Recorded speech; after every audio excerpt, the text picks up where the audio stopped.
do it. Yeah. One. Good evening. Welcome to another episode of the Santa Booth First Podcast. Season starts tonight. We're kicking the season off right. We got old friend OG from the Santa Booth First Podcast, Super Bowl champion chef Tim Lopez in studio with us. We're stuffing our faces right now. Hell yeah. We got food. We got football. Life couldn't be better. Come on back. You're watching the Santa Booth First Podcast.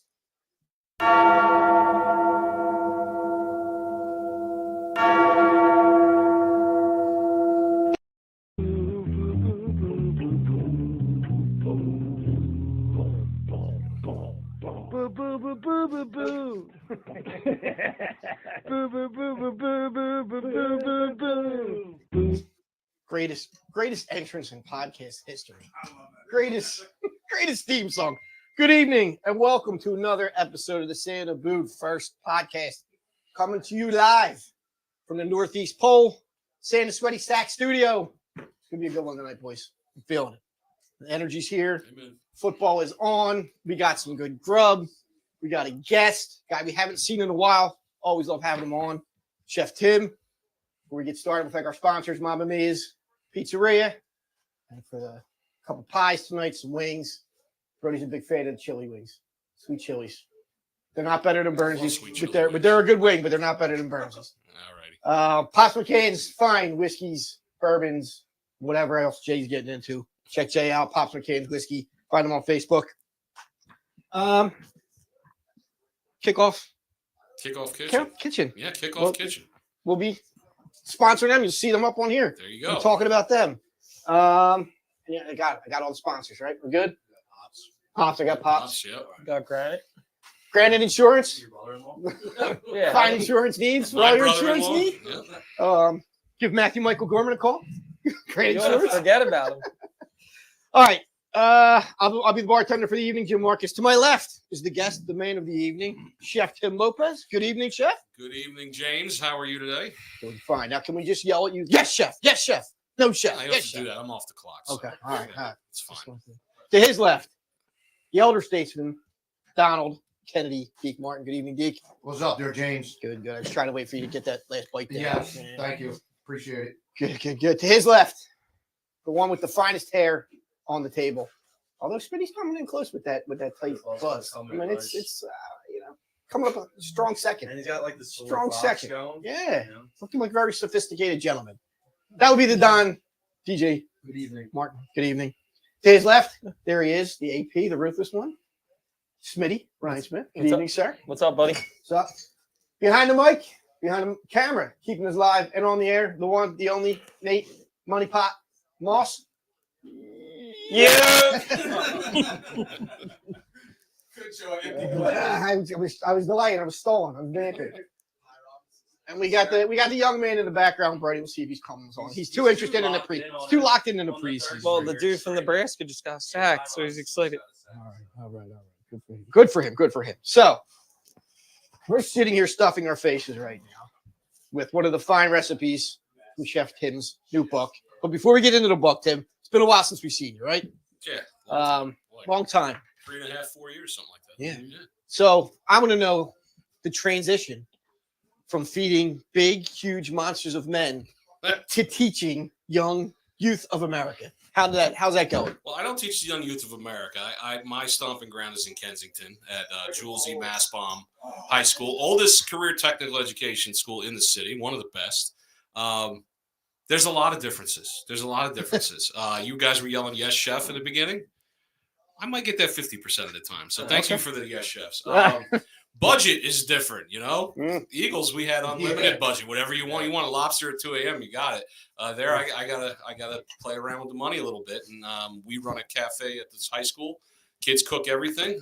We run it 2 or 3 times a week, do special events and catering, and pretty much pay our way through the school year, keep the program running. Kids are making hot sauces. We'll talk a little bit about those in a little bit. But do I miss cooking for giant football players? I don't miss the hours, but I miss the personalities, the camaraderie, the different foods, the nutrition, and just cooking with like the best team in the league and cooking with the best chefs in that kitchen I used to work in. But I get a lot of other kinds of rewards being a high school culinary teacher. So Yeah. it balances out. Yeah. It does. Yeah. It went from like almost like a dream job, right? Working in the NFL, working for a team. But then you're going, I would assume that this is a much more rewarding job, right? Oh, You're yeah. teaching kids skills that Skills to pay the bills, we call Yeah. it. Yeah. Giving back, getting them jobs, hoping that it's going to turn into a career, trying to put them on the right path right after graduation. Work with a lot of organizations locally. Philadelphia Academies Incorporated helps them find internships and scholarships, and careers through culinary arts and the CCAP. They help out with the same thing and help these kids transition from the classroom into a job and then eventually to a career. So it's an amazing thing to take somebody that doesn't have any skill whatsoever and then help build them up over 3 years in that high school and then get them out into the working world. Make them productive. That's what it's about, right? Yep. So, Absolutely. Yeah, you know. Smitty knows about that. Yeah, for sure. Teaching the youth. Yep, absolutely. The youths. Youths of America. So you're also doing a podcast. You said you got yourself a new podcast that you're doing. I do. Give that one a shout out started too? off a podcast. Just came about. We were going to brunches together. A couple of teachers that I work with, and my one colleague started a Philadelphia Brunch Explorers Club back in 2019. Still going strong, and they go about once a month, do different brunches in and around the city. And being a chef, I have different opinions on brunch because you get to do it from the working angle, not just sitting at the table and stuff in your face. So myself and my partner teacher decided we were going to do a podcast called Brunched in the Face. Very nice. And it's going to be about the good, the bad, and the ugly things about brunch. So there's 3 episodes of that up now, and it's on pretty much any podcast platform you can find. Just look for Brunched in the Face and check us out. So do you do normal brunch times then, or do you like work out something with the places you're going so they know you're coming in? We haven't even hosted a brunch yet. Okay. In a place, we're trying. It's hard. You bring like a mic setup like this. Yeah, Busy you gotta set it restaurant on up. a Sunday Yeah. morning. You either got to have a private room set up, or you got to know the owner really well, or you just hold it at your house. But most of the time, we've been doing it at the school. And talking about brunches that we've been at. But we're auditioning a couple places for September, and I've got some buzz going on social media. I got a couple people in and around Philly. Some people from Lancaster want to be on the pod. So, there's a buzz building. And it's the first food podcast I ever did that didn't involve any football. But luckily, I got contacted by a publishing company to dip my toe back into the wide world of the NFL and make that fantastic book that we're going to talk about. Yep, So. that's where we're at. Just want to go. One of our favorite episodes we ever did. We said Tim's an OG. Tim was with us year 1, right? Years after, Year 1, right? Year 1, year 2. Year 1 and year 2, right? Because then we had the ring. Yeah. Came to the event of Patty Wax with the ring. But that was, I always say I'm a fat kid at heart. I'm just a fat kid. So I love talking about food. Food's great. And that was one of the things. We got to talk football and food, and I loved it. We had the chef roundtable. Tim was there. Will was there. Your nephew, Laura Lee, was there from, I don't know if she was with Crickwood or Patty Wax at the time, now at Patty Wax. I mean, it was just great. These guys all brought in great food. I think Jay was there too with the whiskey. They all brought in great food, and we just bullshitted about food and fought about food, like ham and pineapple on pizzas. And, I think we all agreed. There was no fighting. We all agreed on that. I think we agreed on that. But Will took it to another level. It was, Yeah, Will definitely took. Will was a bit offended, I think. Yeah, well, you have to understand Will's part Hawaiian, so that's why he was we used to offended. do this at 9 a.m. Saturday morning. Yeah, stuff in our faces, I did yes. a couple of those. And yeah. we ate about a whole day's worth of food, I think, that show. So I don't remember eating the rest of the day that day, but that morning we ate really good. That was the one, I think, was me and Will Lindsay, and we did like a wing battle. Do you Yeah. remember that? Yeah. I did some jerk wings. Yeah. Yeah. And the podcast, I don't know if it was the guys before us or after us, they were like, yo, what do you guys do? What's with all this food? What are you guys doing? Can we get in on some of that? Yeah. Wait and see. Yeah, that was great. So I really do. I'm enjoying having you back. I'm looking to get into this. So as we continue to stuff our faces here with this wonderful Cincinnati. So the Birds are playing Cincinnati tonight. So for that theme, Chef Tim made us some Cincinnati chili, some Skyline chili. Skyline chili. So tell us what it is. You're the chef. Tell us what goes into it. It's unlike any other chili you've ever had because, and Jim's had this before. I don't know if the rest of you guys have had this, but I mean, Deke's killing a bowl of it, right? Deke doesn't like it at Martins all. are definitely taking it down. You're enjoying it, right? So it's looser than any chili, right? Usually chilies are a little bit more. I won't even say medium. I want to say dense. Right? I'm eating it with a fork. You're eating it with a fork because you eat it over spaghetti with about, geez, I don't know, maybe half a pound or a pound of grated shredded cheddar on the top of it. It looks better when it was first prepared with that pound of cheese on there. Oh yeah, We yeah. should have got a shot of that. We'll That's share right. I it. can build another. Tim got a shot of it. I got a shot of it I can send to you. But it's got some warm spices in it. What do I mean by that? I don't mean like spicy. It's got cinnamon in it. It's got cumin in it. It's got allspice in it, right? You don't find a lot of oregano in this recipe. There's no garlic powder or onion powder. There's just onions and garlic and beef, a little bit of tomato sauce. It's kind of unlike any other chili, really. It doesn't have any beans. Traditional chilies didn't really have beans. That was something that was added later. But it's more of a sauce, which is why it pairs really well over the spaghetti, you know? And then you put that cheddar on and you mix it in there, and it's good, right? Mm-hmm. It's Delicious. really good. No, it's not good. It's delicious. So Talk about the 3-way, the 4-way, all that stuff that goes So in it. you can have it one way where it's just a bowl of chili, but nobody eats it that way. You can go up to 5 ways. So a 2-way is the chili over the spaghetti. A 3-way is what you guys are having right now, which is the spaghetti, the chili, and then the shredded cheddar. And 4-way, you put diced white onion over the top, and a 5-way, you put kidney beans on top of the onions. Traditionally, it's served with some hot sauce. I got some hot sauces over there. If somebody wants to grab some from my school, my students made. And sometimes they eat it with oyster crackers too. You know, which provides a little bit of a crunch on top of that pasta bowl with chili on it. So yeah, it's definitely an interesting recipe, but it's all Cincinnati. Anybody who goes to Cincinnati, that is something that you have to try. A lot of places make it. There's a bunch of places that are known for it, and the place that invented it obviously is known for it really well. And it's in the book. It's in the book with a lot of other recipes. There's 32 teams in the NFL. There's 64 recipes, appetizer and entree for each team in the NFL. So how much work went into that? Like research, I guess. They gave me about, I want to say 7-8 months to pull it together. They called me last July. They said we need the book in its almost final stage by Halloween.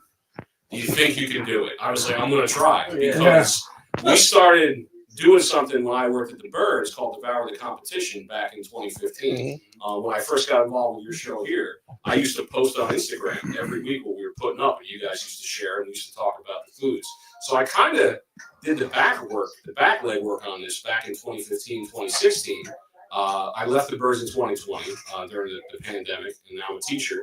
But a lot of that foundation was already laid, and what I had to do is I had to do updated research and development of certain types of recipes, gather some stories and some research from the towns and the cities and the clubs behind the fandoms of each of these 32 NFL teams, to really look at the history and the tradition and the food culture of each of these fan bases and say, what are the recipes that stand out in these cities? You know, like with Cincinnati, you go there, you got to have a Skyline chili. If you go to Atlanta, right, you're going to have some shrimp and grits. You're going to have something involving peaches. They're big into fried green tomatoes down there. Right? Obviously, you come to Philly, a lot of people thinking cheesesteaks. I opted to do like a cheesesteak spring roll instead of a full-on cheesesteak because we're not going to agree. Philly doesn't agree on a lot other than the fact that the Birds rule, right? The Phillies rule, the Sixers rule, the Flyers rule. Right. But when it comes to food, there's always hot debate. So I said, I can't put a quintessential cheesesteak recipe in the book, but I will give a nod to one of the best sandwiches in the world, I think, which is the Italian Philly roast pork sandwich. So that's in the book. Yeah. 100%. I think you guys wanted to crucify me a couple years ago. They made the statement that the roast pork is arguably better than a cheesesteak. Everybody makes a cheesesteak, right? And everybody's got their own twist to a cheesesteak. That's true. The roast pork, you can get a bad roast pork. You can get a bad cheesesteak, but it's rare. In Philly, it's really rare because you can go in a corner and everyone's doing the cheesesteak. Yeah. Not everyone's doing the roast pork. That's right. Every pizzeria will make you a cheesesteak, but not every pizzeria will make, and most of them don't, a Philly roast pork. You know, and then shout out to my two favorite spots, John's Roast Pork and Tommy the Next over at Reading Terminal. I mean, those guys are hands down. They're the best in the business at those sandwiches. Yeah. And, of course, Esposito's Porchetta. They bring some amazing stuff, too. because they're not just doing a roast pork, they're doing like that full porchetta. So I would be working with them and a couple other talented chefs at a Tailgate for the Browns game next Saturday. And they're doing a whole roast pig, and they're carving up that pig and making the roast pork sandwiches right there live at the Tailgate. So that'll be incredible. Sounds like we got to stop. Yeah. You gotta go. We'll see you there. We will be We down are in there. the lots, gentlemen, spot N8. N as in the Cowboys will never win another Super Bowl. And 8 as in 8 more sandwiches, please. There you go. Or 8 more rings. 8 more rings would be good, yeah. And you said, so back to this particular recipe, you said this is actually Brent Selleck's grandmother's recipe, right? This is based on Brent Selleck's grandmother's recipe. When I did Feeding the Birds podcast, 2017 through 2020, when I had Selleck on, and even Jordan Hicks to a degree, we talked a lot about Skyline chili. And when we went to make it for Devour the Competition in the cafeteria, Brent came to me. He's like, "Do you have a good recipe for it? Because if you don't even bother putting it out. It's going to be garbage." I'm like, all right, thanks for Thanks for the confidence. He says, "I got my grandmother's recipe. I'm going to share it with you. You can't share it with anybody." So it's based on a recipe. It's not an exact recipe, but it is a recipe from a grandmother. It's based on one of those from Cincinnati. And he is from Cincinnati. Yeah. How about Kelsey? Did he try it? Did he give it a thumbs up? Yeah, Kelsey had some back in the day. Yeah. Yeah, everybody cleaned the pot out that day when we did it there. I mean, we put it up for service and there wasn't any left. I'm sure we've asked you previously, but I can't remember. Did we ask you who ate the most on the team? When I was there was a gentleman by the name of Winston Justice. Anybody Oh, remember? yeah. He got lit up on Monday night up in He did get lit East up. Rutherford. Probably because he ate the most. That's right. So, but man, he could put it away, and that guy was tall too. So he filled every single pour in that 7'2" frame or however tall he was. But yeah, he could put it away. I was reminiscing the other day about something. Somebody said, "What's the most you ever made for him in one shot?" He was running late for the team meeting. They would always have team meeting after breakfast. And he used to get this omelet that had everything in it. I mean, everything. So every vegetable we had, a couple salsas, 4 kinds of cheese, and every breakfast meat we had. I even think he put scrapple in there, too. The omelet was like this thick. It was like a lot. How'd you roll that? How many eggs? Yeah, well, How many eggs? How many eggs in an omelet? Probably about 8. About 8 eggs in the omelet. Right? So the omelet's about this big when it's like laid out on a flat top. Yeah. He goes, "I'm going to be late for the meeting. I can't afford to use a knife and fork. Can you make a massive pancake and roll it on?" So I did, and it came out about this big. I cut it in half, and he said, "Cut it a couple more times because I think that my eyes were bigger than my stomach." So he wound up giving some to the guys at the meeting, and they dropped it all on the floor. But that was the biggest thing I probably ever made. Not the weirdest thing I ever made there, but yeah, that guy could eat. He could eat. Brandon Graham was a big eater too. Yeah, I was gonna say, he would yeah. always have like a seared ribeye steak with his breakfast. What? And I had a big enough flat top grill. I had like a 6-7 foot nickel plated flat top that Mr. Laurie got us, so we could make bigger amounts of food at once. Because we started with a little 3-foot one, which is about from where Dee's sitting to where I am. So imagine this double plus going through the wall. Wow. You could do quesadillas and seared salmon down here while you're making omelets and pancakes down here. And there'd be 3 or 4 chefs. Why are you making that stuff at the same time of day? Because they could get whatever they want. Yeah, That's that's crazy. True. Well, you could also do prep. If you're setting up for lunch, you need to sear off 40 pieces of salmon. You could sear it down here, and there's enough space in the middle where there was no cross contamination to the eggs. So, and shout out to that kitchen crew there because they had my back every time because the team would hit us in the morning. We were open for like 2.5 hours for breakfast, but they would all come in with like half an hour to go to the meeting. And it had to all be on time for the meeting. So we had like 8 chefs out there banging out waffles, pancakes, French toast, omelets, eggs over everything. We had everything. So every time I would just get on the back, all hands on deck, and they would just come out. We would just knock it all out, man. You feed 53 guys and 30 coaches in 28 minutes. You want to talk about hectic. Yeah. They're all yelling to be heard about what they want. So I started memorizing their orders, and I would have the mise en place, which is a French term for having all of your ingredients ready to go. So when you go to cook, you just start cooking. I'd have their mise en place set up on plates with their names on the plates. And I'd be like, grab me Graham and Kelsey. We're going to put theirs on. And sometimes the guys would even text my phone and be like, "Tim, I'm coming in at 8:45. Can I have it at 8:45?" So yeah. So I found a way to do it because it meant a lot to me. It meant a lot to me to be able to give them exactly what they wanted when they wanted it. and then get them off to what they had to do. So, And as we know, being on time means 5 minutes early. yeah. I tell the kids all the time, when you guys are going to a job, if you're early or on time, if you're on time, you're late. So punctuality is huge. Absolutely. Anywhere you go. So you said it wasn't the strangest thing you made while you were there. What What was that? we shrimp scampi one day, and we wound up putting in quesadillas for the guys. Which that's a pasta dish. Yeah. Scampi sauce is kind of Watery. liquidy and slimy. Yeah. It's garlic and wine and so that was interesting. So what we did was we drained it off, put it as like a dipping sauce on the side, and used a couple different cheeses. And when you make something like that for one guy, then everybody wants it when it comes off the grill. There were sandwiches that they would design right in the line. I don't know if you guys remember Earl Wolf was the player there. Yeah, he designed something called the Wolf Pack. And that sandwich was insane. So it was 2 grilled cheese sandwiches, not open faced. So they're done, right? Then in the middle of those 2 sandwiches, you put ham, bacon, a cheeseburger, lettuce, tomato, onions, and more melted cheese. And then you cut that thing, and it looked like the club sandwich from heaven or hell, depending on what the stomach was good. I got fatter just hearing that. Seriously. When you make one of those, somebody else will walk up, like, somebody like, what's that called? What's that? It's like, Earl designed it, and he said, "I'm gonna call it the Wolf Pack." I'm like, give me 2 of those. I'll be back in 10 minutes. So, and then you gotta just roll with it. Mind you, Earl Wolf was the defensive back. Yeah, the little guy. Right. Yeah. Like that. We're burning a lot of calories. It's crazy to hear stories like that about what these guys eat, and they just don't look like they would eat that. Certain guys. They don't, but it We're wasn't burning all that the off in time. the first 15 It minutes of wasn't all the practice, time, probably. you know? Right. Oh yeah.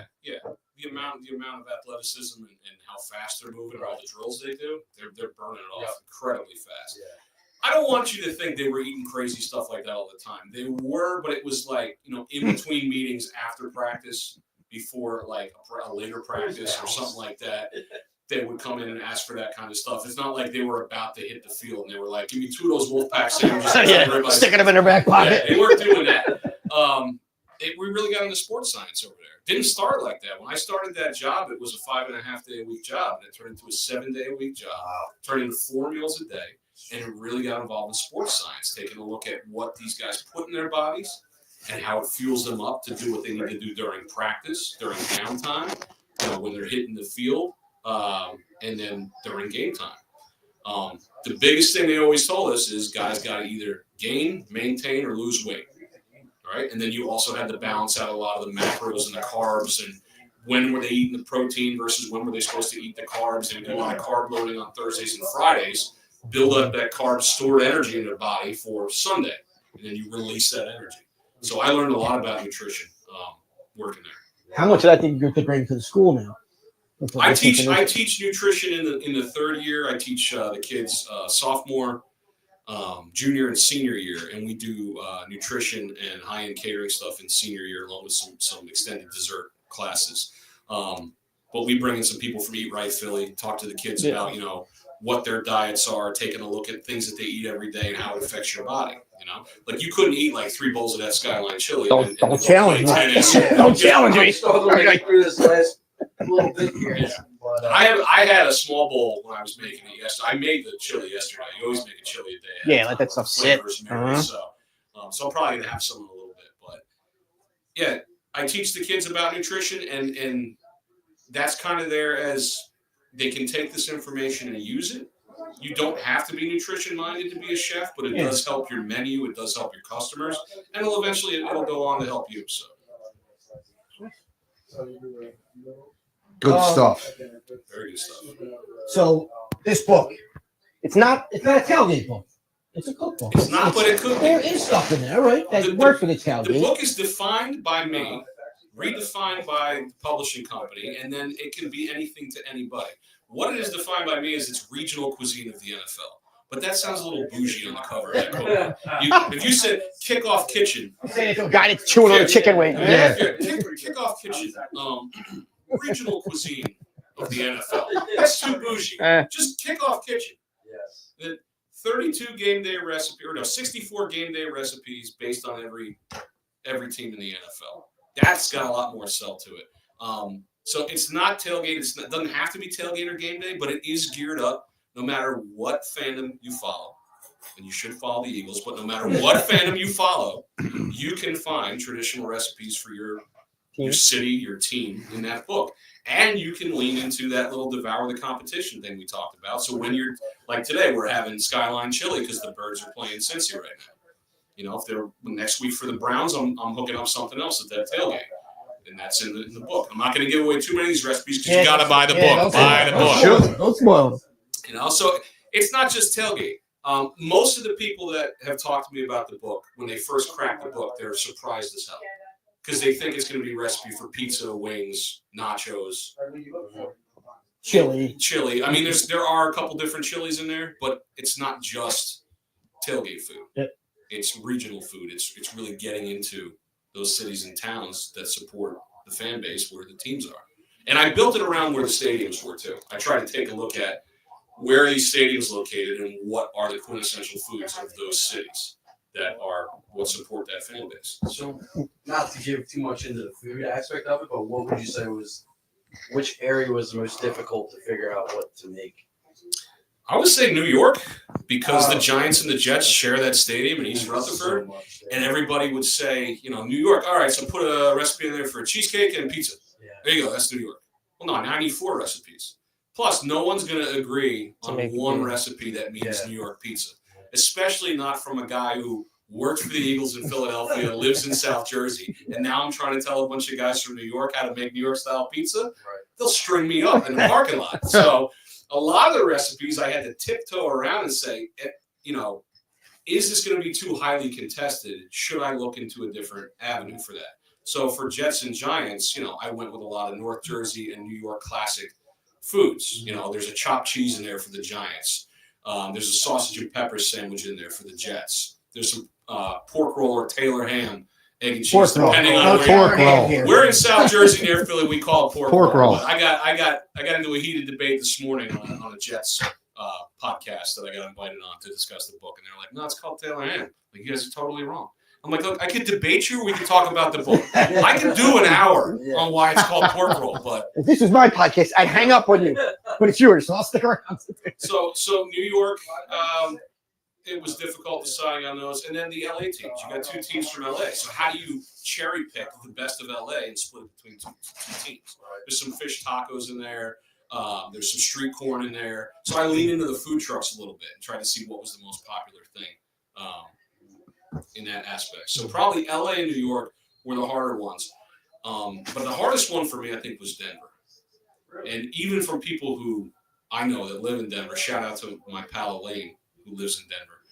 I called her up and I was like, look, I don't know even where to go on the internet for this because I looked and there's no quintessential food other than chili pork verde, which is a green chili made with pork and made very differently from other types of chili that we might be used to, just as different as Skyline is.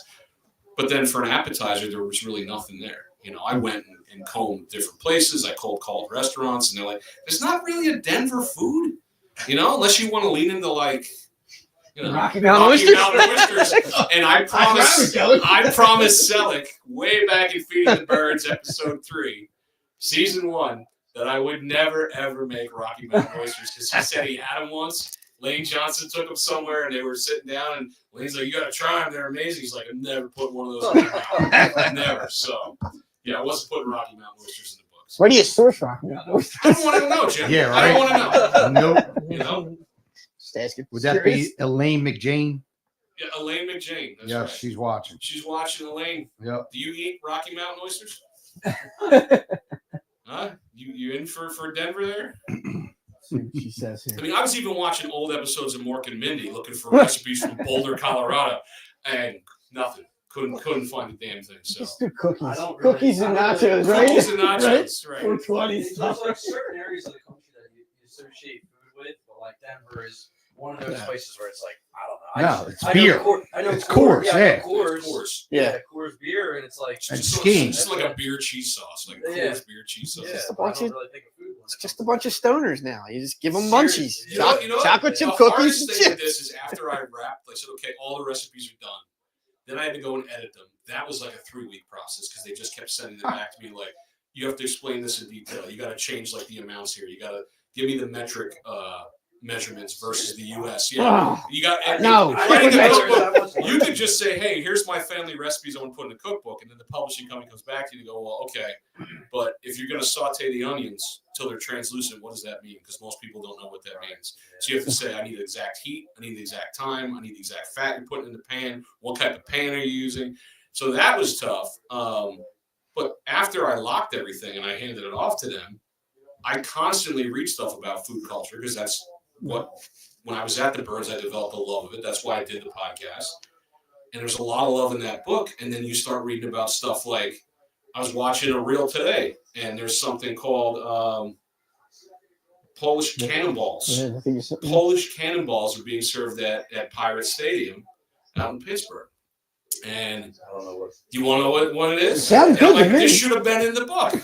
And my wife's like, "Yeah, but the book is done." I'm like, "Yeah, but what a great Book number 2. it's a stadium food. I don't know if it's served in any bars or restaurants. I thought it was inspired. It's buttered egg noodles, bacon, kielbasa, and stewed cabbage in a ball that you then dip in egg and breadcrumbs and deep fry it. Oh my God! Right? So it's like a Polish heart attack, and then take a bite, and then you're dipping it in this like creamy sauce.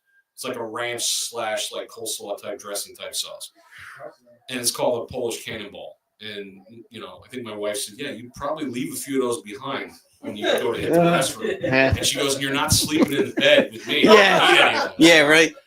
But I Look at a car ride home. That should have been in the book. That is a football food if I ever heard one, and it's at the stadium for the baseball team. So, Well, Elaine answered your question. okay, She didn't say yes or no, but she said they're chewy like clam strips and musky.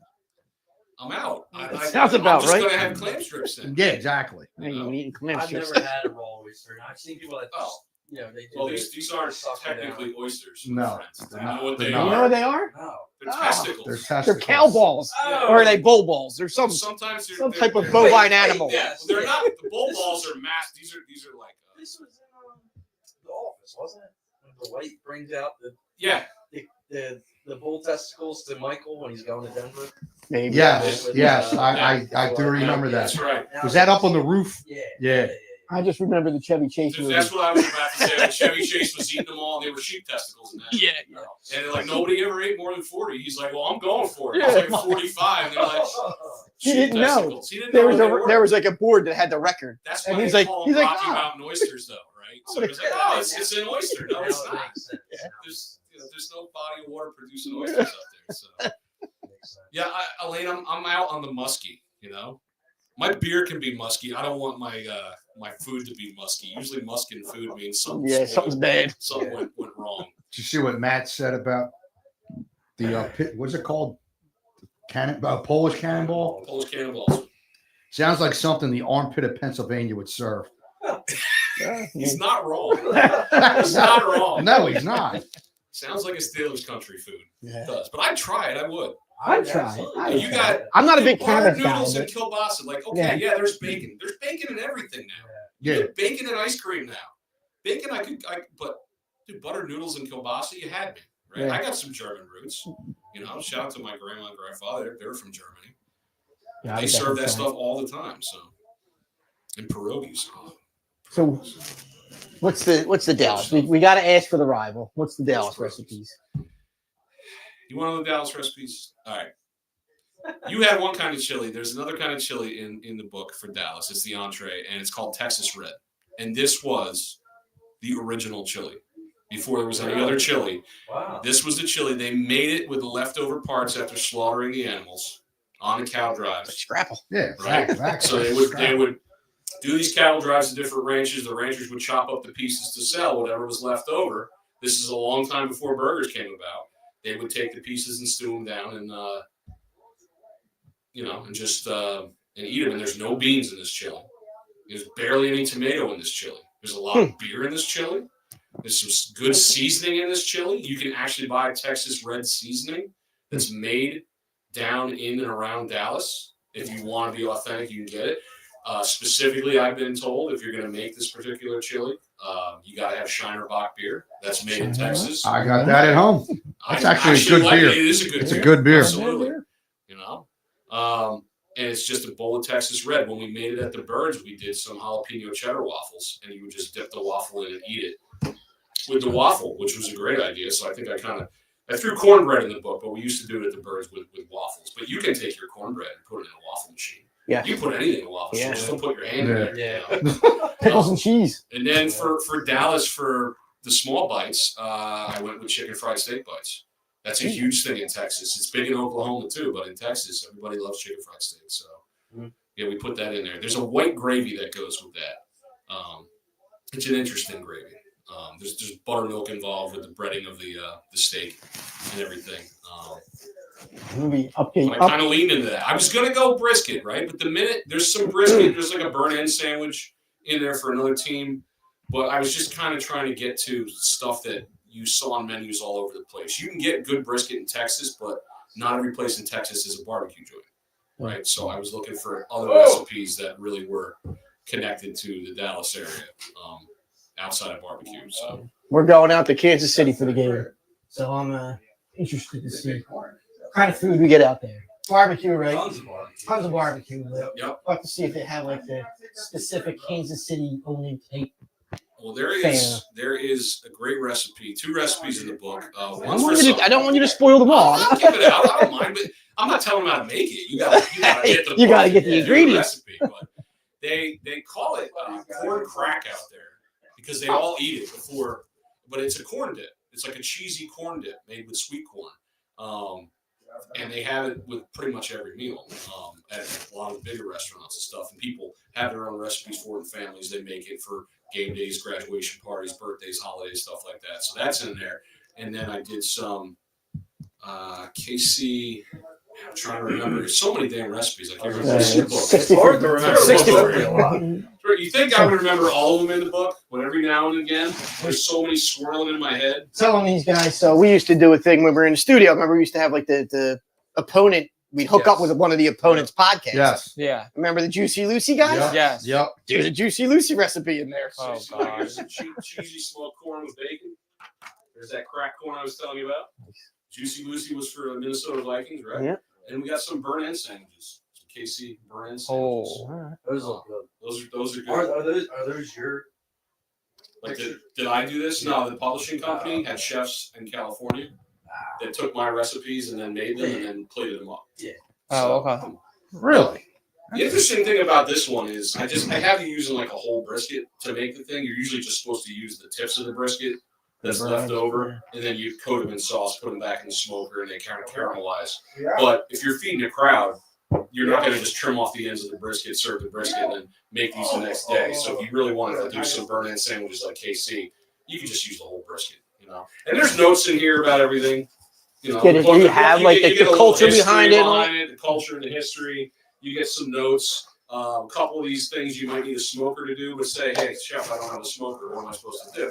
Okay, well, you can get some wood chips smoldering in some foil, put them in your oven, and I gave you the oven directions for how to roast the meat or get a little bit of smoke on your stuff. So not everybody has every piece of kitchen equipment that you might need, but there are some substitutions you can do, little tips and tricks in there. So I've got an extra smoker out there if anybody needs one. I'm willing to try this. you're giving out smokers now.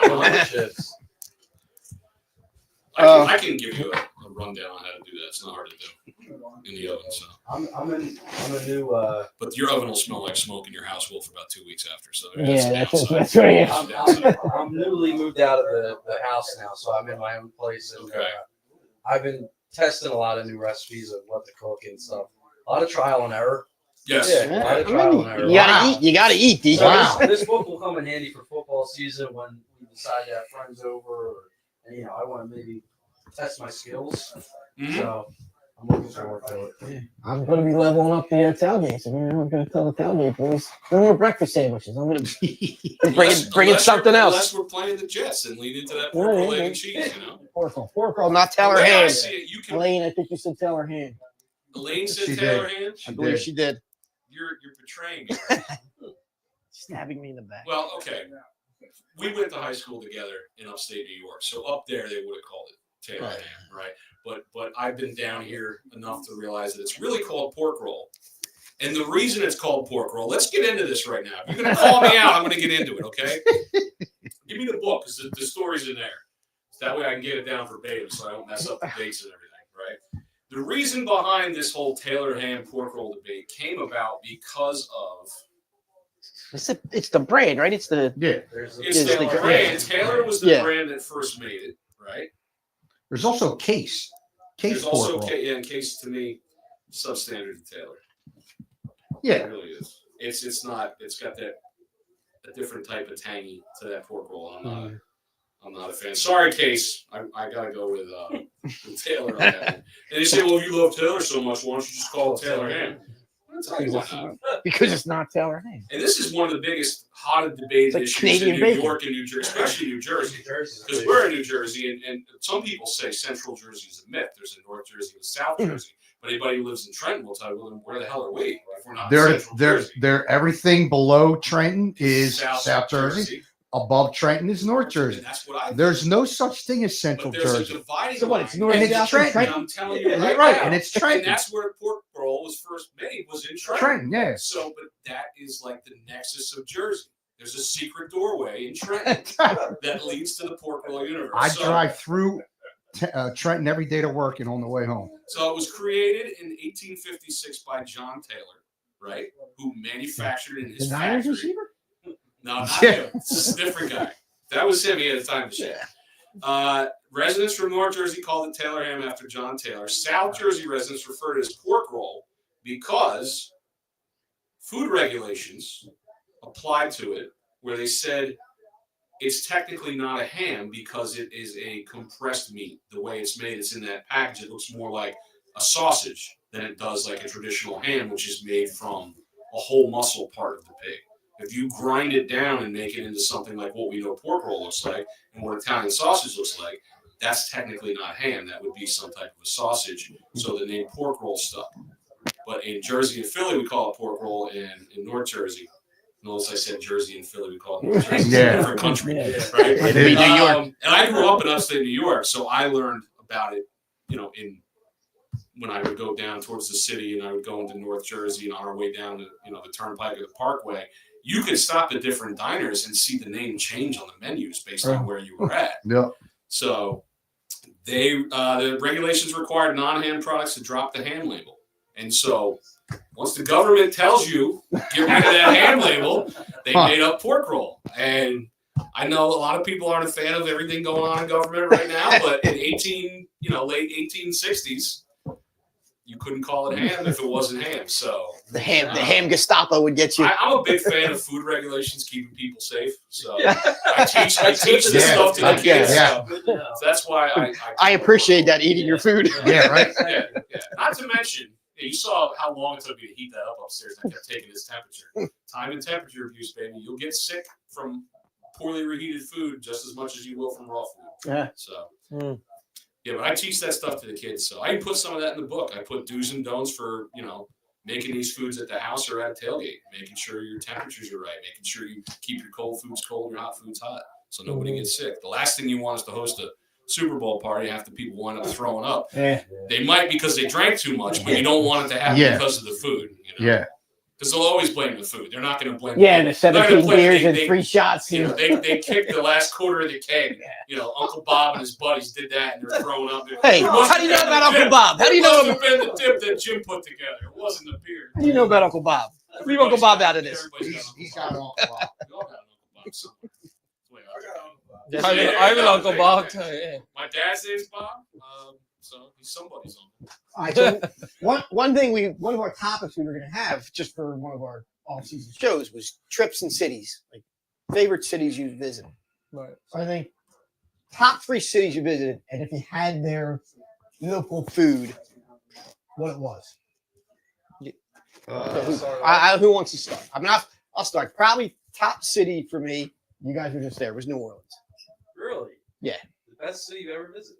The most fun. Yeah, Okay. yeah. All right. Food, the gumbo. Yeah. That's. Their gumbo is outrageous. And then I went to. You were talking about omelets earlier, Tim. We went to this little spot right across from the hotel in the morning. Right. Still I'm probably still drunk. I won't even say hungover. Probably still drunk at 9 o'clock in the morning. I hope nobody from work's listening to this because it was a work trip. And it was You don't say that that's what happened. You were doing creative I heard research. that's what happened. I heard that. I heard it. There'll be a pink slip waiting on your desk tomorrow morning. The omelet was just huge, and it was like the perfect thing. You know, you were drunk. You got the all the liquor and the beer still in your stomach, and that omelet was just fantastic. It was light. The cheese was perfect. Had a little ham in there. Such a good omelet. But the gumbo down there is like. I make gumbo once a year. I think I make a decent gumbo. I'm going to try your recipe that's in there. It's a good recipe. But there was nothing like the gumbo down there. I love gumbo. Gumbo requires you to pay attention. Yes, it's love. It's love. I used to watch Emeril Lagasse make gumbo on his live television show back in the 90s. Emeril Live. I love that show. Mm-hmm. I tried to get tickets like 8 times. I couldn't even get near it. But I got like 7 of his cookbooks upstairs. He would, I probably have the same amount at my house. You know, shout out to the OG Emeril Lagasse. Yes. But when he would make that gumbo, he was like, "This is a 2-beer gumbo," and you're thinking he's putting beer in the gumbo. No, he's drinking 2 beers in the time it took to make the roux. He said, if you can finish 2 of these, your roux will be the right color, and then you move on with the rest of the dish. Because that roux is, you got to start with. You screw that up, you're done. Yep. Screw the whole dish. What do you guys got? Are we going one city at a time? One at a time. All right. We might all have the same city. Yes. I could go. So I went to Vegas for a bachelor party. Nice. Years back. And we went to Wolfgang Puck's restaurant that was in our hotel. And they had a special that night. It was a steak. I forget what the sauce was, but it was delicious, the steak out there. I feel like any restaurant or higher end restaurant in Vegas, it's obviously a big party city and tons of restaurants out there. So I don't think you can go wrong with a good steak out there. But Wolfgang Puck's place was very good. Highly recommend. Highly recommend if it. you're ever in the area. I've had his food before. I met him before. He had a partnership with the corporate dining company that works with actually the Eagles. You know, the dining company I work for with the Birds also services at least at the time I left in 2020. I think it was 12 accounts. Is it still in Flick? the NFL? It's still Flick. That's who does our cafeteria at work. Yeah. And Flick is constantly gaining accounts. But guess what was the OG account for Flick? The very first NFL account. What was that? The Philadelphia Eagles. Oh, The best account. And I love everybody from Flick, and I love all the things they do with their other accounts. But I got to speak to my time at the Birds, which was absolutely incredible. Everybody was behind everything we were doing in the kitchen, and like putting high test fuel in a supercar. That's what we looked at. You know, you want to put the best quality food, cooked by the best people in the best possible way to get the best result on Sunday. And it probably helps that you have a guy like Lurie behind that. Oh, right? 100%. Yeah. And he understood that. Yeah. You want to hear a quick Jeff Lurie story? This is my favorite Jeff Lurie story. I didn't ever see him that much. The one time it mattered, I saw him. And that was when we got the okay to purchase that like 6-7 foot nickel plated flat top. They were redesigning the kitchen. And they said, you know, we got to get you guys some new equipment. There's a lot more stuff that has to be done with sports science. We need a few more ovens back there. Because we had to slow roast some stuff. We had to do a lot of different dehydrated stuff. So we got a couple of dehydrators. There's a lot of different equipment that came through. And he came down. He was talking with our executive chef about the plans. And I was standing there and I was cooking for a couple of guys. It was slow. And he said, he literally looked around the corner. He goes, "What about you?" He goes, "What do you need to be successful?" And I said, "I want a 7-foot flat top." And he said, "Wait, so what's a flat top?" He walks over and I go, "This thing," he goes, "like the grill." I'm like, "Yeah." He goes, "You see what I'm working with? It's like a 3.5-foot grill." I said, "If I had a bigger cooking service, I could feed these guys faster, get into their meetings faster. We could feed them more food quicker, and it would make everybody happier, I think." And he goes, "Okay." And then he left. And I was like, I thought he was like, you know, but he just said it like so nonchalant. You thought he was just going to pull the rubber band wallet out and go buy it, Tim. Right? So, and then the exec chef at the time comes to me. He's like, "You think you can just ask the owner of the team for special equipment and you're going to get it?" And I was like, "Yeah," because I think he saw in my eyes that I wanted to do the best possible job for these guys. 2 weeks later, this thing shows up in this massive box. It was the top of the line. It cost as much as at the time. It cost as much as what the hell was that big massive truck? The Hummer? The Hummer cost as much as an H3 at the time. Wow. and they installed that thing. And it's nickel plated, so it's easier to clean. And Wow. I mean, scraping shit we got to go through. Yeah, I right, always said it exactly. was like a fifth beetle. Like that thing was like our fifth beetle. And then the smoker they got us out in the back, that was like the other fifth beetle. I remember We you use got that the thing. smoker. There's a double barrel shotgun smoker out there with propane ignite. So if it's 10 degrees out, you just turn that propane on and blast that fire onto those logs and get them lit. And even if it's snowing and there's ice, it'll light right up and you can get your food on. That's why they smoke. Absolutely. And that's the faith that when you have good people and you work with good people and people take you seriously and they listen to you, you can produce amazing results. And I know we got it. Yeah. You know, so we got that thing right before, that was in 2017. Oh, wow. So that was the inaugural year There of you go. using that, you know, and then after the first Super Bowl win, they installed a pizza oven. They gave us another awesome piece of equipment that the chefs Eric and James that work there now. Eric's the food service director. James is the executive chef. They asked for a Crown Verity grill, which is top of the line, and they wanted it hooked up to the building's gas supply because we wanted to cook outside on the patio next to the practice field for the player dinners. And they said, we'll give it to you, but you got to use it every time for the players' dinner. So if it's -3 out and it's snowing, we're out there in winter clothes flipping cowboy steaks and, you know, doing like lamb chops and salmon and grilled oysters. I mean, literally, you want to think like the pinnacle of your career as a chef. Somebody says, well, what was the best time you ever had cooking? It was a Monday night game. It was an 8 o'clock game, obviously. And we're cooking the dinner for the guys. And it's snowing. And it's stupid cold. And they gave us like the cold weather gear the players wear. So we could stand out there for 4 hours and cook. Did you give it back? No, I kept it. Oh, nice. There you go. And I'm looking around, and you can see the stars above the practice field, and you're searing the steaks, and the oysters are bubbling with like garlic and truffle butter. I'm just like, this has to be the top of my career. That's awesome. You know, and you know, I always would want to reach higher than that, but I think now in my head, working with those guys like Chef Matt and Chef Eric, Chef James, Pee Wee, and Chef Gary and Charles over there, Chef Nidira, Keisha, and Kim, working with those people and bringing all the talent and skill and the love we had for that team and putting into that food is, I think, a lot of what, you know, we're a small part in that organization, but I think it really makes a difference at the end of the day. Absolutely. When you care I would about your say job definitely does. and you bring 110%, just like they're doing on the field, that ups everybody, right? A rising tide lifts all ships. So, Mhm. Yeah. but that was like, when I look back on it, if I could close my eyes, I could be standing right on that patio and grilling with the chefs I work with and having BG come up and be like, give me 2 of those, I'll take 6 of those. And, yeah. You know? And it's like you said, you say it's such a small part, but it's something that might get forgotten about when we talk about what makes a team great. But every day you guys could be the first one those guys are seeing in the morning, or the last ones they see when they leave. True. And that makes a huge difference It on does. their performance. You know, It like does. it makes them. Can't be good without the greatness of others, Right. right? Well, I was going to Really say, can't. That's go right. back to the Right on the greatest ring, man. Eagles speech in history. Yeah. Kelsey. Right. He's angry if you don't have his food, right? Like Yeah. these Yeah. guys, Yes. So I Yeah, mean, did you ever see him pissed off because he didn't have his phone? I'm pissed off if I don't have mine. There was one time I didn't get his text message. And I apologized profusely. And he kind of had like this look in his eye, like he was about to just like, you know, throw me over the Put you on that nickel-plated grill? yeah. He didn't know.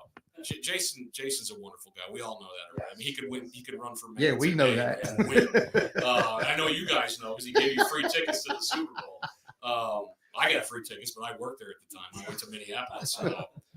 But yeah, I just enjoyed just getting into these guys' heads and understanding what they wanted to eat, and them knowing that it meant that much to me to do my job to the best of my ability to make sure they got exactly what they wanted.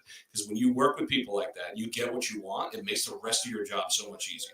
Not even from a player standpoint. If the guy working in the press box or the guy working on the grounds crew can get his exact breakfast hot and ready, takes it away, he gets back to that job, and everything just gets a little bit easier for your day if you don't have to worry about your food. Mm-hmm. So food is a bigger part of life than I think we even realize. I think we take it for granted when we come home and throw something together.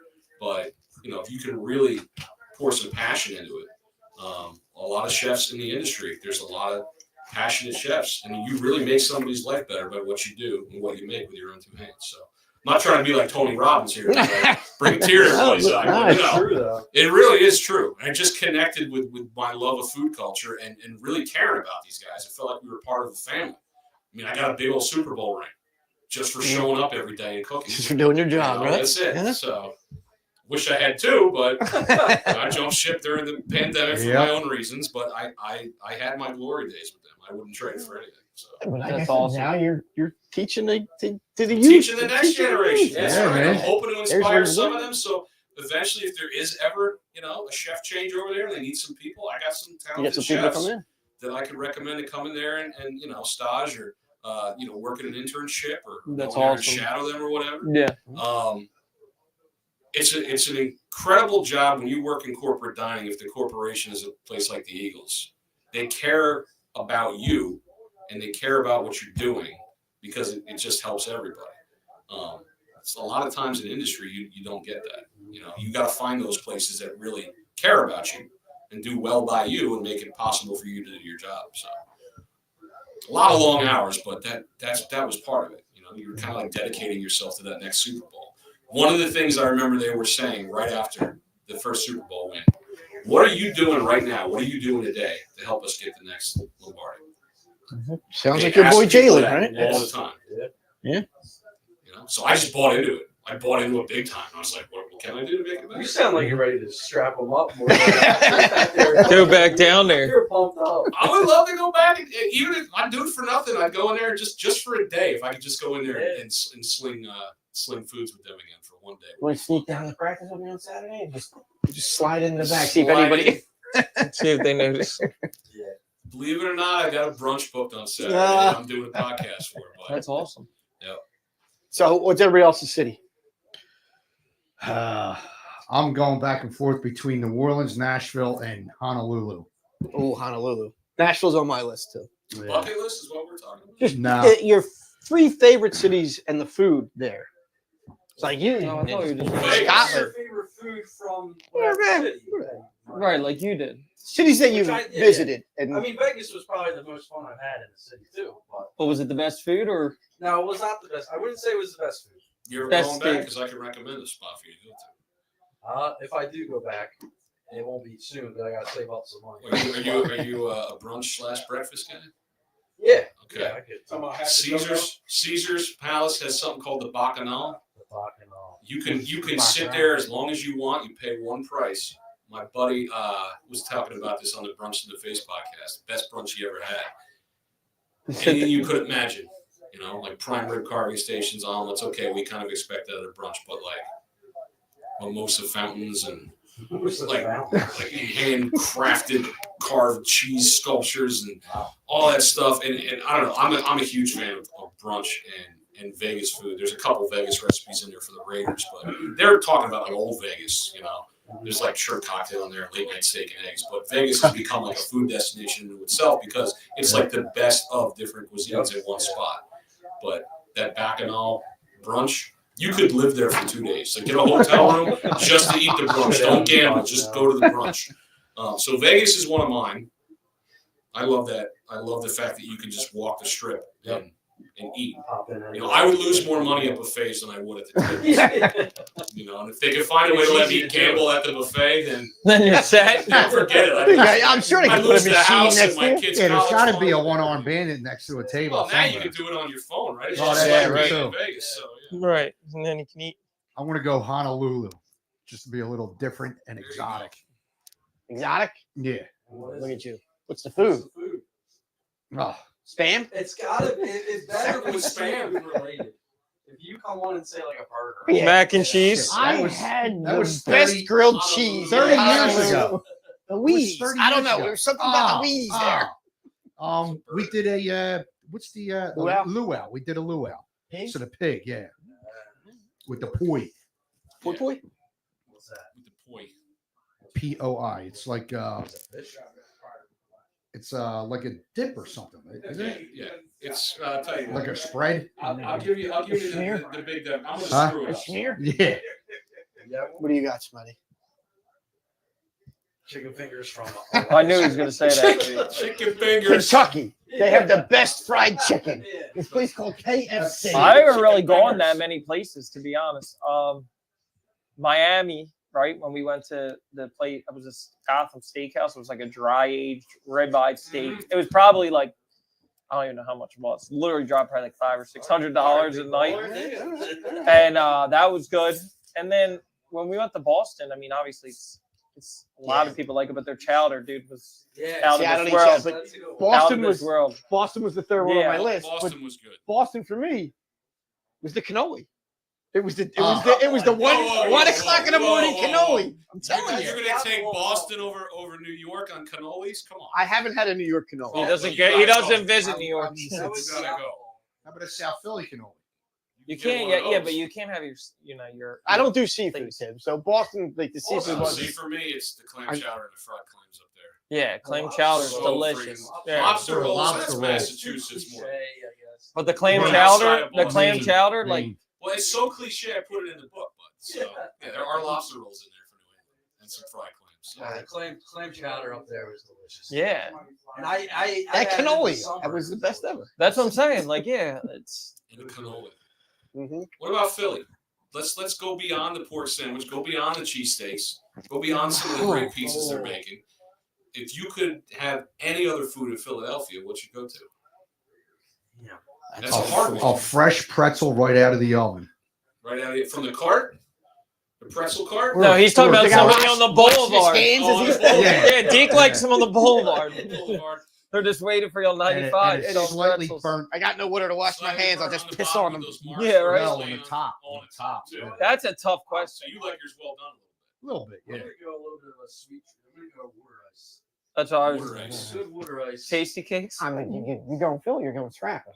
You're not going I was cheesesteak. waiting to hear somebody say Or- something. Yeah, or I got Scrapple, yeah. We It's knew like you were. Pennsylvania Dutch roots, man, coming Yeah. through strong. Yep. Can't go wrong with Scrabble. You guys want to try some really good old school Pennsylvania Dutch? There's a restaurant in Fishtown called Elwood.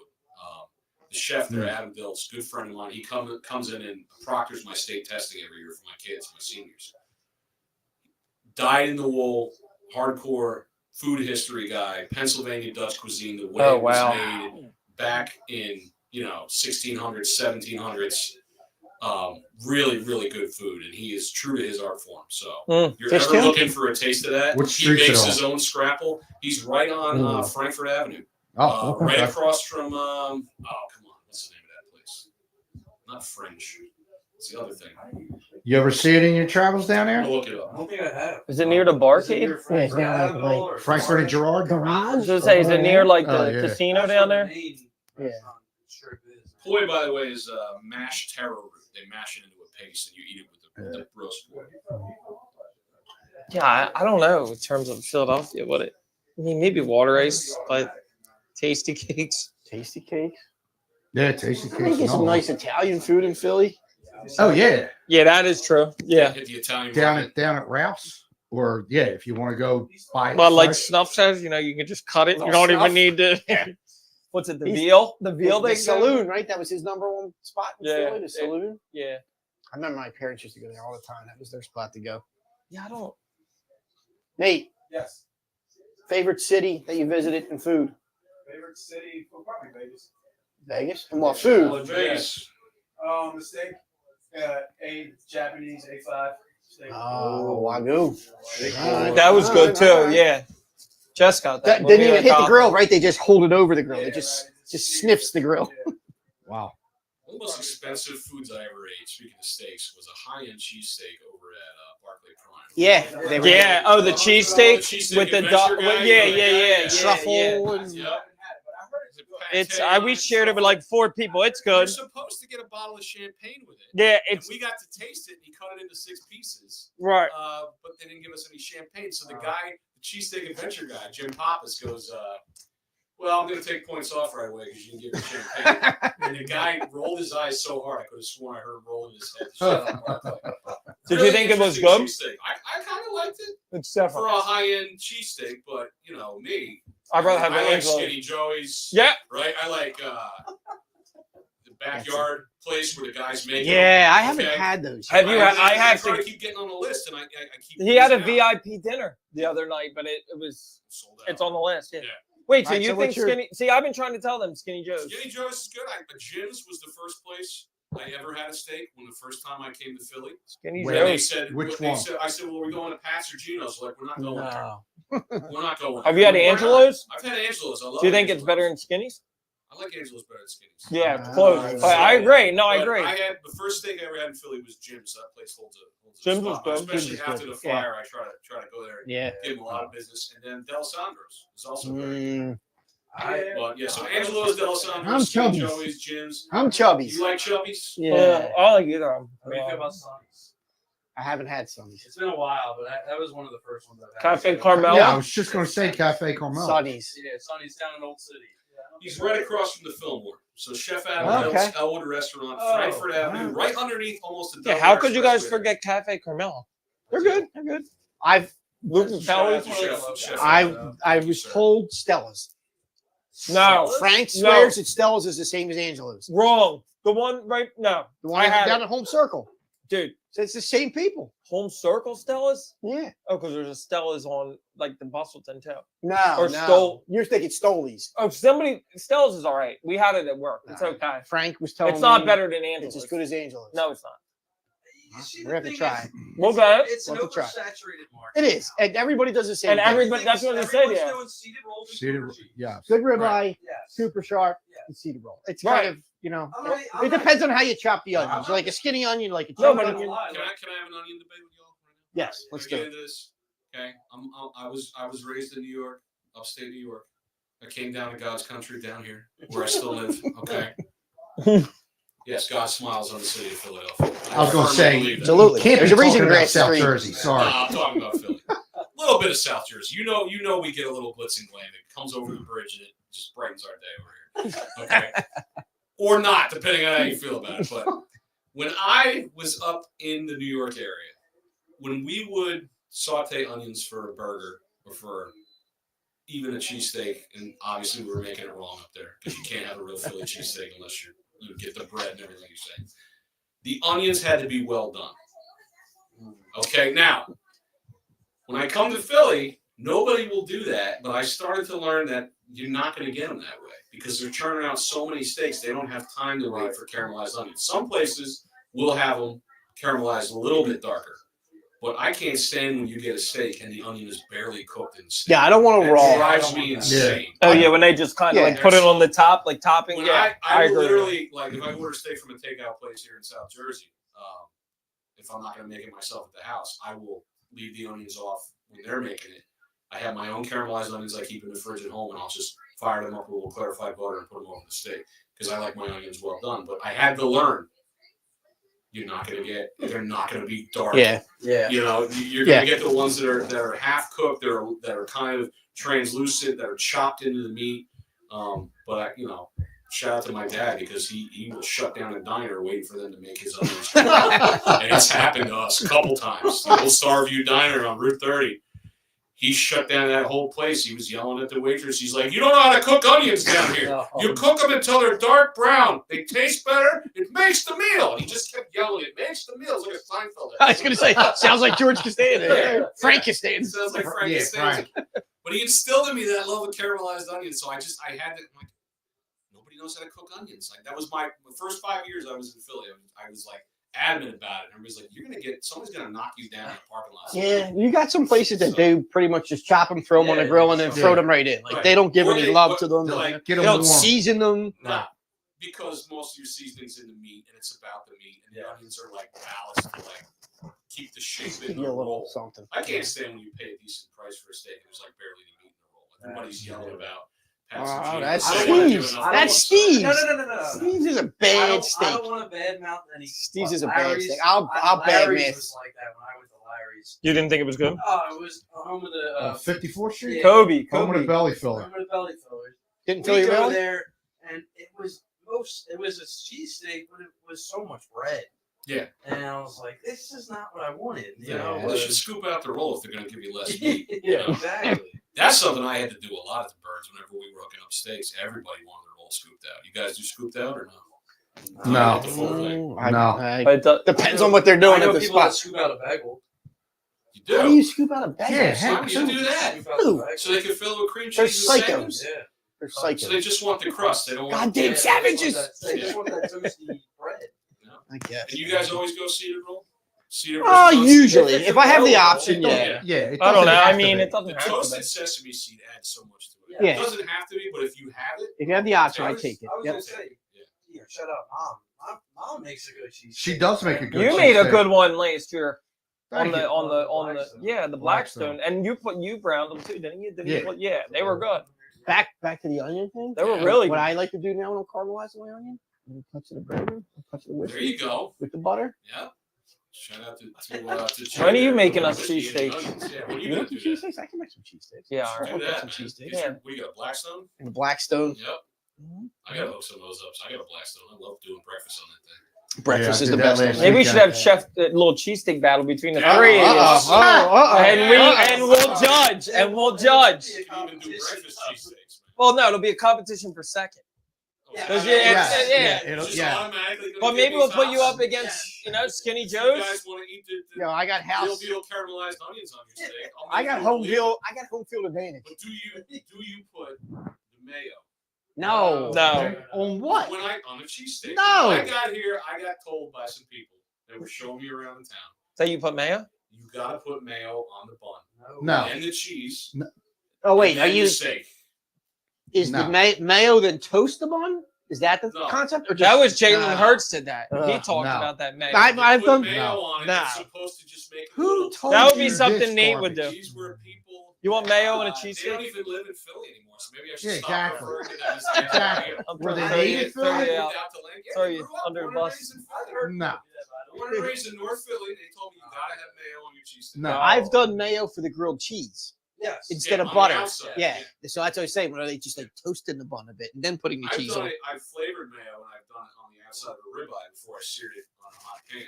Actually, try that out. I prefer the clarified butter, or just sear it in the pan, let the hot beef fat come out. But yeah, that was a big thing for a while. People putting mayo on everything. But yeah, they tell me you gotta have mayo. Now, it's like if you get a cheesesteak hoagie, that's different. I've never been a fan. Heather likes Never a- been a fan of Heather that. likes a I've never cheesesteak had hoagie. cheesesteak. Tomato. She likes lettuce, a cheesesteak hoagie, and on the Never it's did a cheesesteak. it's all right. and you I don't won't, I don't order them. Yeah. because it's got to be tomato. No. It doesn't have to be tomato. I just. Then it's not a cheesesteak hoagie. Yes, it's still a Yeah, hoagie. you No, can it's get a not. hoagie without You can get a tomato. hoagie without tomatoes or pickles. Or Yeah, but you got other things in there to still make it a if hoagie. you have a lettuce, you have a dressing. That's Lettuce Lettuce You're not makes putting a dressing on it. Lettuce- lettuce makes a tomato hoagie. Makes it a hoagie. Lettuce and onion Because makes if it you hoagie. don't have tomato on like a turkey hoagie, it's just that like okay, I'm not a huge fan unless it's a certain type of tomato on my sandwich. But I can't call it a hoagie. I'm with Deacon. I just can't call it a hoagie unless it's got L and T on it. Thank you, Tim. You know? Thank That's you, a Chef. zep. Actually, you go out to Norristown, they call them zeps. They put a lot of oil on them, vinegar, and only lettuce. They call them zep They won't sandwiches. put mayo on it. No mayo on them. I was recently in New York and I would see on the menus all the subs and it was all the dressings for a hoagie and I'm like, can't do it. Can't do it. It's not a hoagie. And I don't get Subs. mayo on a hoagie. You put oil on a hoagie. Yeah, I'll do oil. Actually, no. That's Depends. blasphemy then if they put Italian mayo on it. Italian hoagie, I'll do oil, but I could do Yeah. mayo on a Turkey. hoagie. I'll do a mayo on a turkey. Yeah. Oil and vin for you. Doesn't matter what kind of hoagie. Yeah, That's All it. hoagies Yeah. are oil for you. pretty Because much. that's what a hoagie is. Yeah. Then. Yeah. I can't do 100%. that. I'll do that. And 95% of the time I get a hoagie, it's an Italian hoagie. Yeah, I always do. It's nothing like Italian hoagie. All right, so we did Alright, cheesesteaks. We did. We did touch it all. Anything So else we gotta do? Let's wrap up the book where we can go. You're gonna have a signing, the Oh, tailgate. heck yeah. What do we got? The pot. Let's get it all out there. One more time. It's going through. Oh, we got this day in sports, and then we want to get the kid to give us an update on the first half of the Eagles game. Give us a scouting report. Do the sports stuff first. You can close it out. We'll close out. All right. I heard enough from me for All right right. So So- we have a little segment where we do this day in sports. Are we doing the AI versus OG? I Are do you looking not that up? have- You I do not have an one. AI. Look one up real We quick. try I to can't think of test one. Deke's knowledge. I'll think of one. Let me look. All right, so today, August 7th, this day in sports history, it was a very slow day as far as anything local. It's mostly Olympic stuff. And Well, I I think found a post couple. 1920. Yeah. No, I got one before you. No, actually, the first one is not. I got a really big one. It's probably not even on your list. What's that? Today's Jalen Hurts' birthday. It is. Yes. No, it's not on the We list. have a birthday cake. We're gonna Yeah, sing you happy- don't. Yeah. You don't have that on there. So And you went to the today, Super Bowl. August 7th, 1907, Walter Johnson's first win Walter on the Johnson. way to 417. Who's the other pitcher? There are only two pitchers Major League history Satchel Paige. have more than 400 wins. Cy Young. Cy Young with 511, Mhm. Walter Johnson with 417. I had a teacher in high school. His name was Walter Johnson. He had a poster on his closet of Walter Johnson, the pitcher. Favorite player, I guess. Yes. Makes sense. Yeah, The His- only- history teacher. He was a The good only teacher. other like- thing I like found Mr. Johnson. interesting that happened today was last year, Philadelphia Phillies slugger Kyle Schwarber ties his career highs with 3 home runs and 7 RBIs in a 9-4 win over the Dodgers in Los Angeles. Greatest Phillies home run hitter ever. You guys can go cry to your mamas about it. The There's a guy stats say it. The facts say it. There's a guy named Schwarber Mike is Schmidt. the Put best. Mike Schmidt in the Citizens Bank Park. Put Mike Schmidt in the back seat. I don't put him in the bathroom. That's I'm It's- sure you like that. It's crazy. the Oh. facts show. He's the greatest third baseman Greatest- ever. That's fine. He might not be the greatest home run hitter in Phillies history. Oh my gosh. Mike Schmidt Facts would show. have over 600 home runs easy. If my aunt In had a today's wheel, day. I'd call her a bike. Way to keep a G rated there. Yeah. Right. No, Yes. no, Yeah, not gonna agree on this one. That's fine. I We'll don't we'll have- agree to disagree, and I'll be right, like I always am. That's true. You always do that. I just let What? these guys talk, and I We don't even Final have a say, I'm right. scoreboard. We'll be on OG versus AI. No, think it might be. I think I'm tied. ahead. Do you, No, I don't know do if you you're lose right. points for leaving out Hurts' birthday or what? We should do that. Great moments We in should have Eagles got him- history. Jalen Hurts, born 1998. Went to the Super Bowl. It's his birthday today. Super Bowl MVP. I can't believe I'm older than And we're talking about Walter Johnson. Who cares about him? you. You have an OG versus AI or no? I mean, we could just stump him on something. He ain't that. You can try. What was Walter Johnson's middle name? Mathel. Nope. You know it? James. How do you know? And you know this house. I That's- said No. it because I said it Yeah. confidently. Yeah. Brody, first half report. What are the Eagles up to? What happened? Tanner McKee. Come over Don't here. do it from the couch. Come over here. Tanner McKee show. Live from the That's couch. what I'm Right hearing. here. They're saying it's a Tanner McKee show. And somebody said What I about didn't see. yeah. Matt said we will be trading Tanner McKee. I don't disagree with that. I don't think so. The Cowboy, the Cowboy, They're not the going to. quarterback factory. Why would you trade him now? If a team comes to you and says, He "I'm going to says give you a at some second round point. pick," I'll Would give you you a not do it? second round. I mean, if you're going to get a Sam Bradford first round, Depends you how don't even desperate. think about it. You Depends do how it. desperate you are. How desperate is that team? Right. Is it a team in the NFC? Because they're paying up even more. Like the Cowboys. No, I'm not trading unless they're giving us Parsons. No. I'm All with right, so how'd that. they look in the first half? What did we miss? Offense is really Johnny. Hold the microphone close. good. He's like, the offense was Speaking good. to Fix your hair. this. Fix your hair. Because he's You're never on done this camera. before. Right. Fix your hair. There's Dude. Act like you've been jealousy there. out there. You know, your uncle was asking, "Where's the kid that's always messing with his hair?" That'd be Offense Uncle looked good. Matt. What part of the offense? Who on the offense? Receivers. Which ones? Darius Bunch. Smith, Johnny Cooper. Wilson, Darius Cooper. There's Darius Cooper. Cooper. Who's He- that? Is that the he's- guy you were talking about? Isn't he? No, He's like isn't he 7 the? yards and a touchdown. Isn't he the guy that can also return kicks too? Is that the guy they signed from like Atlanta? Yeah. Yeah. Who's so- running? Shipley. Shipley? AJ Dillon? No AJ? He's in now. Oh, so Oh, Shipley. Will Ringo, was second Ringo string. and Jackson should just be cut tonight. Yeah, they stink. we stink. And Stink Ricks out loud. would have had a One pick game. six, read the play, and dropped it. Do we have a secondary problem? At least at that one position. Quarterback two. I That's don't what know. I We'll got see. traded. That's why they traded. They traded for Ja'Cory Corey and Bennett. Got our new QB1. We got rid of Booker. I know. like Booker, I but like you know Booker. what? I like Booker. Maybe but he gets more playing time. How much did Campbell play? Not much. He dropped it. he had an interception. No. And dropped it. How much did the Bengals play their first string? Almost. Only one series? Yeah, basically a quarter. Oh, a quarter. There's 2 series. We're like half. Okay, all right. The Eagles have 17. How my unanswered boy points. Trot Jr. He's looks? still playing, so that's not good. His Uh, boy. What's the score? 27-14. And I Smith had a touchdown. Who's right? winning? Wow. They didn't need Skyline Chili today. I know Football's that. Well, I was taking a look at what PHL Training Tables putting out. That's the account on Instagram for Eagles NovaCare Complex. No skyline. No there. skyline? No skyline. Is that it? Any others? No other updates? No other reports? How's Did Jake they, Elliott? did they looking? sing happy birthday to Jalen? They traded Jalen. Did they? Yeah. That hurts. Who's kicking? Food place, Jake. Jake? Oh yeah. How's- You got a food place? Yeah. What cities have you been to? You've New been Haven to Pizza. New Haven Pizza. Oh, Sally's. That was not Why bad. didn't I think of that? That was not bad. Good call, kid. Yeah, your kid hasn't been to many. No Pepe's. huh? Boston. You guys don't go to Pepe's We Pizza? we tried to. So we were on our way up, And and Louis Lunching. we were up there late, and we got stuck on the Merritt Parkway, and we weren't going to make it in time. So Yeah. we ended up on the way home. We stopped in Stanford, Right. and got Sally's in Stanford, Yeah. rather than going to New Haven. But it was good. I did a South Jersey pizza crawl, short towns only, this past summer in one Ooh, in all one right. day. Short towns only. All right, give us your Cape rankings. May, Wildwood, Stone Harbor, Sea Isle, Ocean City. Okay, what's your rankings? That's my Who you rankings. got? Stone Harbor took it home.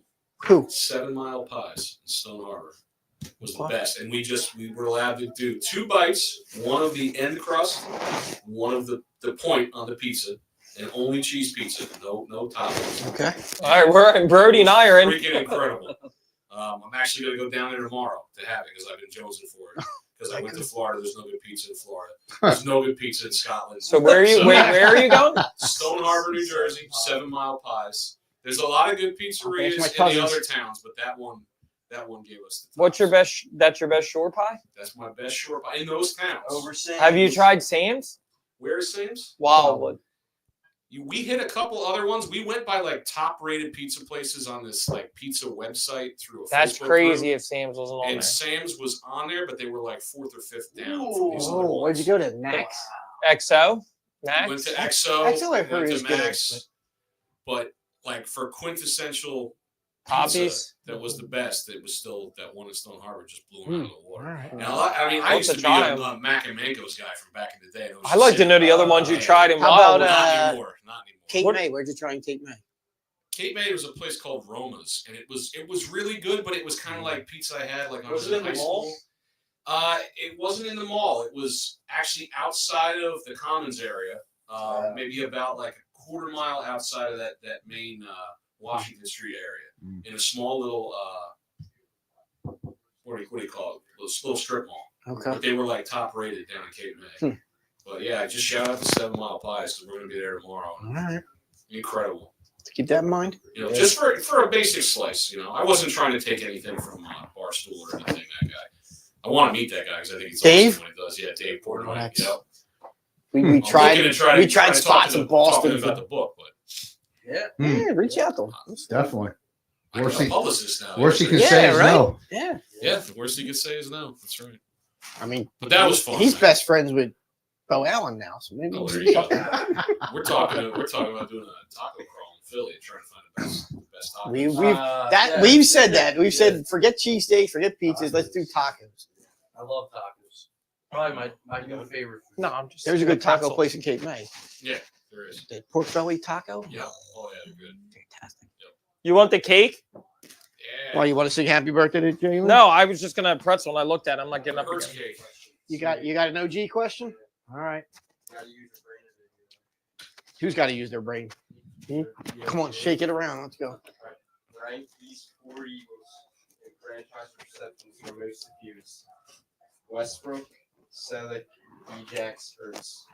Oh, that's That is a I good could one. get this. No, let him. Westbrook, Selleck, Ertz Djax, and Ertz. Most receptions. Least the fewest. Or All least the right. highest. Oh, least the highest, he said? Yeah. Most. Oh, most. Oh, most the fewest. Yeah. Dude, get out of here. I wanted this. Westbrook, I Selleck. get it. Who was it? Westbrook, Selleck, Djax. I'm gonna and go. Ertz? Hurts, yeah. I'm gonna go. Selleck the least.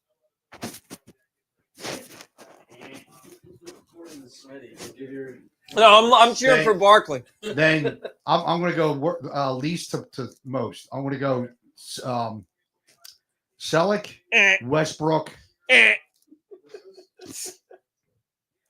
Receptions. Most receptions. Why do you have to get the Uh, finger? There's no reason to do I'm that. gonna go Westbrook. We show Selleck, love. D-Jax, What was the Ertz. other one? Oh, Ertz, and then D-Jack. I'm going, wait, before you tell. Wait, I'm you know- going. Hold on. Hold on. Let me give him his I wanna give nickname. mine. His new nickname's Kepler. So figure that out. I'm going What's your Westbrook, new nickname? Ertz, top. Westbrook, Ertz, D-Jack Selleck. I said from bottom up. I said I'm going. Westbrook, Selleck, D-Jax, Ertz. No one got it right. Boom. Ertz, I was there. Westbrook, How powerful was that? Selleck, focused on the Deshaun cookie. Jackson. Sorry. Oh, that's right. Because he Ertz was had the looking at top rushing yards that 1 year. No, Well, Ertz had Ertz- the I was most trying to- receptions. That's why, but I- My logic was- Yeah. Yeah. My logic was Yeah. running backs, even Westbrook, they're not catching a whole lot of. He went to Villanova and he's not a Passes. winner. So No, but there you go. There's And your also answer. with the tight ends, they don't catch a whole lot of passes. So I was going D-Jack. He's a wide receiver. That's what he does. Villanova running back that couldn't That's win why I the said Super him Bowl. first. so what was it? D-Jack or Ertz and Westbrook were 1 and 2, right? That's what I figured. But D-Jack Ertz wasn't. was He at the wasn't here top, long right? enough. Yeah. Ertz gave me a Probably. football on that. I got a football with my name on it that he signed for top receptions that year. Yeah. Yeah. That's why I figured he had to be up there. But then the other years. I know he's on the top. I just got the other guys wrong. So. It seemed like every time Carson threw that ball, that part of the it was like to Ertz. Yeah. To Ertz. Yeah. And then he fell as soon Like as he Merrill caught Reese it. got all First Ertz. I contact. can't say Ertz anymore. My voice is. I miss Merrill. All right, we'll say happy birthday to Jalen. Happy You guys, birthday, you Jalen. guys want to sing happy birthday, or we're just saying happy birthday? Happy birthday. Happy Let's birthday. say You it, light yeah. the candles. Happy birthday, Jalen. Happy birthday, Jalen. QB1. Thanks for the Super Bowl. Yes. Yep. Thank you for the next one too. You didn't have Exactly. you didn't have to kiss him either, like you said you would have. There was a lot You of missed those that. you would do. Learned a lot about That was. I'm the one that said no. I would do Remember? it again. It was. I would do it What right would now. you do for another Super Bowl? And we said like outrageous things. So. Yes. No, you both said you Wait, no. wait. Wait a minute. This dude's losing a nut, and we're just gonna kiss a guy. He said he didn't have a No. testicle. You said make out with Jalen Hurts. Yeah. Make out with Hurts. I said no. I won't. You guys were saying you wouldn't eat like wings for a year or something. Yeah, that's easy. That's a challenge. That's not eat wings for a year. How about Jim can't have any whiskey for a year? Jim, no whiskey for a year for Super Bowl. You can do it, Jeff. I can do it. You start in I can Lent. do it. All right, no and then you whiskey. bring it You to go the through it. next Lent. You just make it I a can do that. year-long Lent. No whiskey. You Yeah. can't attend any Eagles home games No, so get out. And That's- that- no, and- that's no. for a Super Bowl. Then you're not a team player. He pays for the tickets. No wings, no whiskey, no whoopie pies for a year. You get an Eagles victory. No, Wait, whoopee or no what- whoopee pies? Yeah, what's No whoopie, no whoopie pie. I'm out. He said to me, he said, I don't even like whoopie pies. You're out? I'm out. D, could you do it? No whiskey, no pizza, no cheesesteaks. A year Yeah, I could do that. for Super Bowl? Yes, I could do that. I dedicated 14 years of my life to that organization, and For a I Super got Bowl? one, so I'm good. I already put my time in. That's right. Yeah, you don't have to I worry. burned this house down for Super Bowl. What are you talking about? Heather. Get rid of the wall. He said. Well, you almost did last Start week with the leaving now, gas. Jesus. Did you get the oven fixed? Because it could still Brandon happen. Oven came today. All right, well then you're good. You burned it down. It's not a 7-foot Is it nickel. nickel plated? plated? No, Is it nickel I wish. plated? I wish. It's not fitting in that You don't kitchen. have a lorry in your life. And they I'm don't, trying, they I'm don't trying. melt nickels down and use it to plate gas. That's not what that means. Okay. All right. All right, we'll shut it down. But before we do, let's get through the final. Where we can get the book, where we can get the podcast, where you're going to be doing signings, and what do we got going for? Yeah, What do we? before I get into that, throw those hot sauces over here now. Oh yeah. I got to shout out my students. So Yeah. I'm going to hold these up one at a time. You're not going to be able to see the bottles. but Nate, got you have the here. I other can hold option. here. I can hold them close. Oh. You name them, and I'll I hold got them. them right here. I'll hold I them got up. the labels All right. Well, here I'll hold the bottles All up. right, as- so let's Here, start there's with the one OG. more. Yeah, that's that one. Let's start with the OG. That's the black label. Here it is right here. That's the one my wife loves. That We got to is get another one actually. habanero mango sauce called. Are you making habanero more of them? sweet. Yeah. Oh yeah. We make them every year. Okay. I got really Jim, are you gonna talented order 'em? students, and we make these great hot sauces. So habanero, Hall Sweep hot sauce. The next sauce up is the Gotcha Sriracha. All right. That one was the brainchild of my partner teacher, Chef Alan Williams. Shout out to him and his seniors who just graduated. Those kids for 3 years, his first senior class. And then the new one made by my up-and-coming seniors, Long Hot Summer, Oh, I got to which try that. is about 80% long hots with a couple other good items in there. That thing is good on everything. You can put that on a flip flop and eat that. That's That is pork amazing. sandwich got written all over it. Pork sandwich, cheesesteaks. You're not spring rolls, you taking can it? put that in This eggs, is his. quesadillas, This crab is cakes, his. whatever. I'm going to crack it and try it. Well, those are yours. I'm leaving them for you. But shout out to the culinary arts students at Mastbaum High School. We love all you guys. We're going to have 100 kids in the program this coming year. The most kids we've ever had. We're the biggest shop in the building. And I see nothing but a bright future for the program and for the kids. And School District of Philadelphia gave us a brand new kitchen. Nice. Now the Yeah. last thing they need to do is take care of you guys with the contract. Yep. Because you guys deserve it. That would be it. That's coming from That's an nice. administrator. That's coming Amen, from- brother. It's coming I from mean, management. Because we can't do the work without you guys. Thank you, Edmund. We appreciate you every day. Appreciate you every day. So, all right. So, thank you, kids. You make it all worthwhile. Yeah, you for know? sure. Absolutely. All right. So, where can you find me? Where can you find the book? There's two big events coming up. The very first one will be the tailgate over in Lot N8 at Lincoln Financial Field. It'll be from 9 to 1. That's with the Hungry Dogs tailgate. There's a lot of great chefs that are going to be there. Uncle Ron's going to be there. Esposito's Porchetta is going to be doing a full pig roast and carving it up, making pork sandwiches. I'll have some of that long hot sauce and the two other sauces for free tastings. Anybody that comes up to the table. I'm going to be throwing down some stuff. For the Browns, there's a really awesome sandwich called a Polish Boy, which involves coleslaw, barbecue, French fries on seared kielbasa. I'm going to take it one step further and inject a little bit more Polish in there. And I'm going to flip that sandwich into something I like to call pierogi nachos. There'll be a beer cheese sauce. I'm going to swap out the coleslaw Yeah, right. for These sauerkraut. boys ain't going to be able to And get there's gonna be these. tiny little French fries, crispy French fries, and crispy kielbasa on top of those. That's Jim, gonna be Jim, wear awesome. that same shirt next week. I want to see if it's a little tighter. I'm just gonna. And I want to see like a He's little gonna wear bit a of sauce parka. on it too. Yeah, screw the game. And then Yeah, you guys are just to going to really lean into that roast pig that they're making, I'm also making smoked burrata caprese with some fresh Jersey tomatoes and some fresh basil, a little balsamic vin, some olive oil. There's going to be cheesesteaks there from Cosme's Deli. They're going to have some Hatfield beef franks, pork franks. There's going to be some sausages. They're going to be throwing down some hardcore steaks. It's going to be a great time, and it's the launch party, really, for the book. So come out, check us out. All the food is free. You get to taste everything.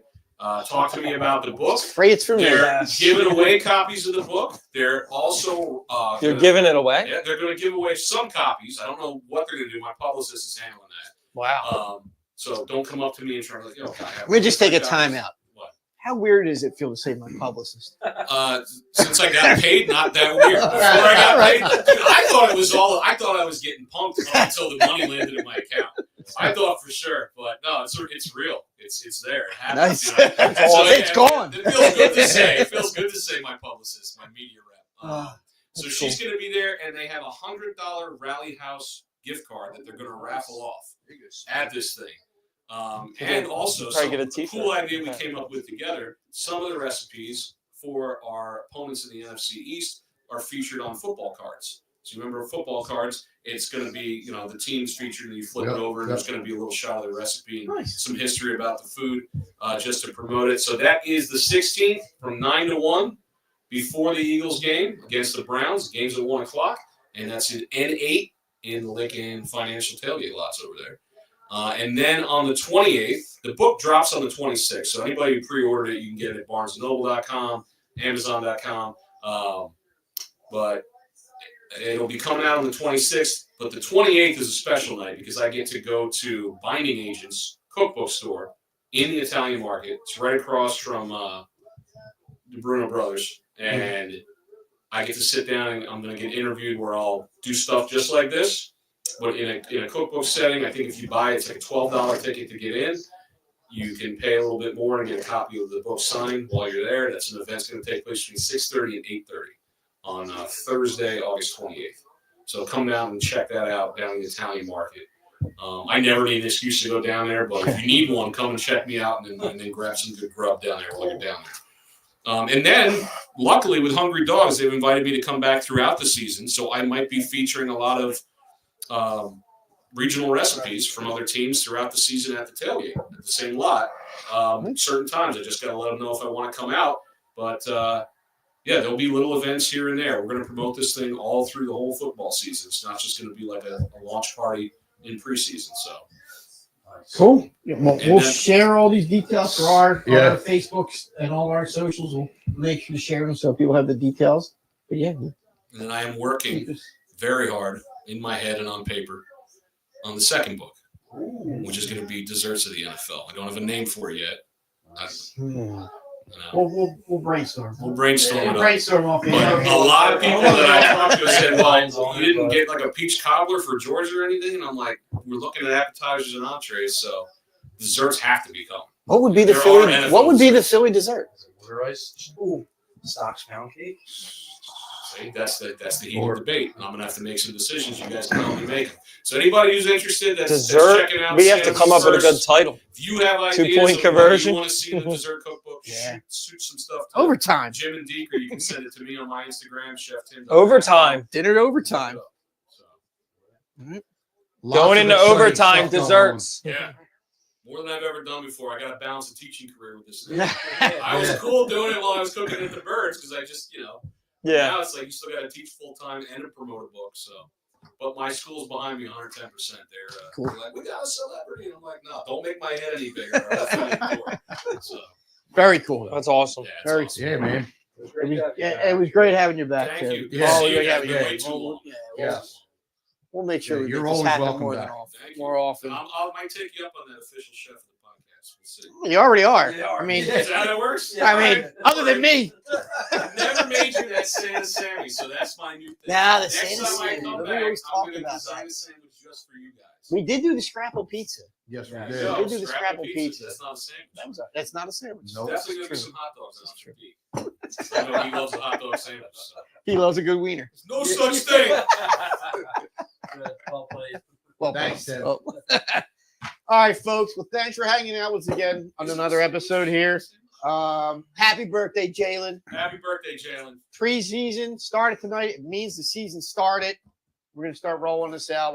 We're gonna get our format down. We're gonna get back into crushing opponents and enjoying the season. 17-0, maybe 16-1. Another Super Bowl coming. But we'll have our bold predictions next episode. Oh, next week. Next week. It's the season, bro. Tis the It's season. here. Get it together, Smitty. I'm together. I'm Always excited. together. I'm excited. It's going to be a good season.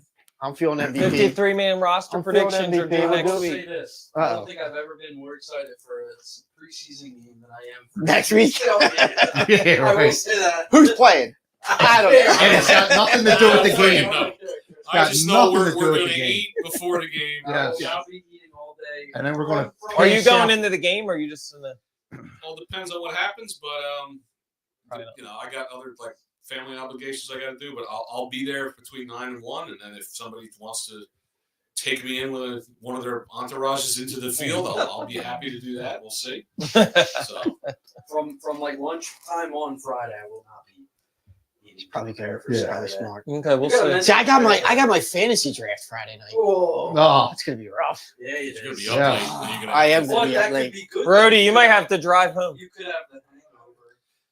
You have your permit? Yeah. So we might have to do fantasy talk next Let me week. see. Let me see the book. We might have to do This fantasy is going talk to next be week. the official. On the official Santa signing. Mood Is first. this the first signature? This is not the first. Ah, you should have First said signature- yes. You first should have said signature yes. went to my family. Okay, that makes sense. That's my acceptable. sister Amy and her husband Michael and the kids, and my mom and dad. We'll say this is the first.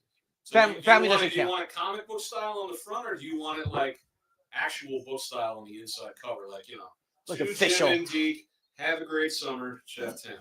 Yearbook style. Yearbook style. You want yearbook style? I really like your Yeah. You hair. want the back cover? Like, where you want it? do it in the front. In front? Okay. To the Santa crew. Then we'll figure. Whoa. Hey, what? Late night. It's like late night. It is. Get him. All right. As Tim signs off for us, we will sign off as well. We'll be back here next week. I think next week should be a fantasy talk. Fantasy I'm heavy. cool with that. Fantasy heavy. Yeah. And some more birds. We'll recap what happened. Anybody fell or rose on the roster here. Howie's going to make another move. Howie's going to make another move in the preseason. Somebody else is coming in. Maybe, yeah. But we'll see who it is. So until next week, thanks for joining us. Be excellent to each other. Party